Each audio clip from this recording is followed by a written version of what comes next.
বর্তমান সময়ে এসে যে এরকম একটা মসজিদ হতে পারে এটি আমার ধারণাই ছিল না। এইখানে মোটামুটি 15 থেকে 20 জন নামাজ পড়তে পারবে।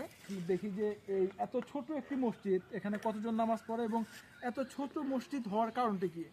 তো তারপর আমরা জানতে পারলাম যে আশেপাশে যতগুলো বাড়ি, অর্থাৎ এই পুরো গ্রামটিতে শুধুমাত্র সামনে একটি বাড়ি রয়েছে, এটি মুসলিম বাড়ি। তাছাড়া সমস্ত বাড়ি আদিবাসী এবং হিন্দু।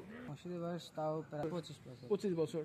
নামাজ পড়ে মানে আমার ফ্যামিলির 10 জন, 10-15 জন। এটি হচ্ছে এই মসজিদের টিউবওয়েল, কিন্তু এটি কাজ করে না।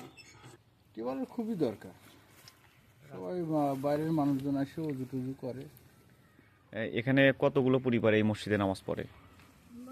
তাও 10-15 জন আমাদের বাড়ির লোক যাতে। আর রাস্তা থেকে আসে বুঝতে জামাতের সময় হলে পরে অনেক লোক আসে অজু টুজু করার জন্য, না এলা সমস্যা হয়ে যায় আর কি। পথচারীরা কেউ যদি নামাজ পড়ার জন্য এখানে আসেন তাহলে এই বাড়ির লোকজন তাদেরকে নামাজের অজুর জন্য যে পানি, সেই পানি দিয়ে সহায়তা করেন।